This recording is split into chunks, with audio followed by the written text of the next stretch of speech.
concludes the awards. I'd like to invite Dr. Rabowski up to make some final comments. Sure.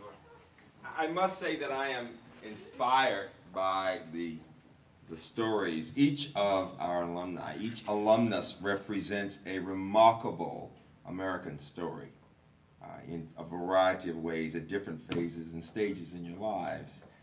The university has changed in many ways, from the 80s and the 90s. The budget's bigger, more buildings, and I can give you all the numbers and it's all great. But what makes us special, I think, is that we do believe in relationships.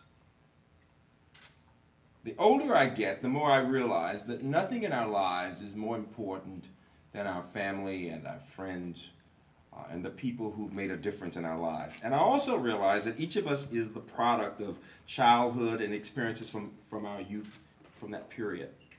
As I listened to each of you, I thought about the fact that our students, and many are here, go through a period, as we all do, of wondering what's the future going to be. Will I be okay? Having problems, having challenges, trying to figure out who am I. And yet what is so powerful about tonight is that each of you mentioned something about going through those experiences. And yet each of you has done remarkably well. I think about the fact that you'd have to ask yourself, where would I be if I didn't have great families, parents who made a difference, or great wives and husbands and children helping me out? Where would I be if I had not gotten my education? That education transforms lives, but the people make the difference. You know, some years ago, I went to visit one of our alumni, David O, and I took his transcript with me. Now, here's a man who had made a lot of money, good guy, and he was a fellow math major. And so we were in the middle of talking, and he's a big-time CEO student, and I said, so what about that course in math analysis? And all of a sudden, he became a little kid. I didn't study that semester. It was really bad. So I thought tonight what I'd do is I have here the transcript of everybody sitting on the front. And I thought I'd go through some of those. I'm seeing knees begin to rock. Just kidding, folks. Just kidding. But why did I do that? I wanted my students to know that, quite frankly, students make all kinds of grades. Sometimes they do well, sometimes they go through periods.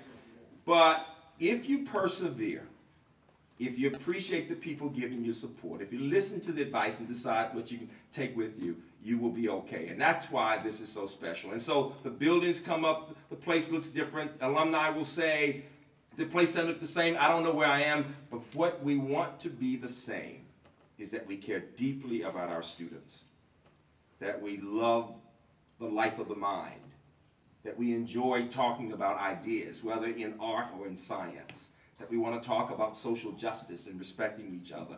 If you were here before 2000, even if you were here before 2005, the idea of a statue on campus would not be one that you'd think about. Today, if you've not seen it, go and see Walter. Walter is our muse, we say.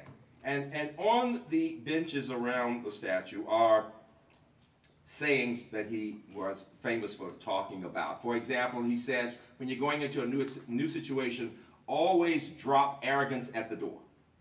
Leave the arrogance behind. And then he says, it's really difficult to be dishonest. Because if you lie here, you got to remember what lie you told.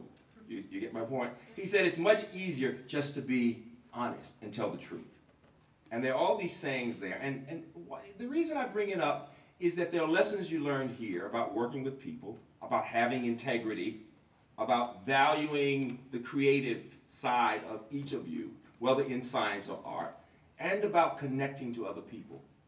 And what was most remarkable to me, each of you understood you didn't do it by yourselves. What you did was you talked about professors from the law school or fellow people working with you in a lab, or you talked about faculty or staff members here, and then you talked about your mothers and your fathers.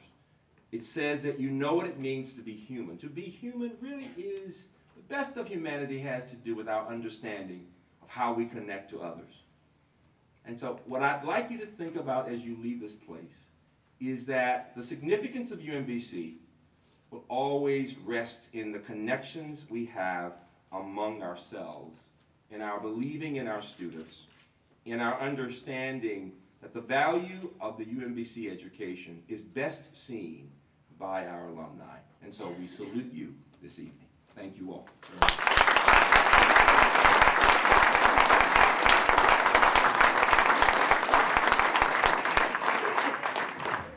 Thank you again for joining us this evening, for your support of the UMBC and the Alumni Association.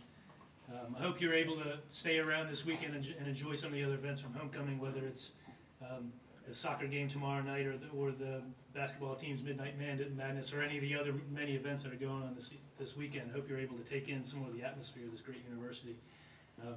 As Dr. Robaski said in his opening remarks, we're building a tradition here at UMBC, and we are proud to be retrievers. So this concludes our ceremony. Please join us in the gallery for refreshments and dessert. I asked that the award recipients stay up front so we can take some more pictures, but let's give them one more round of applause.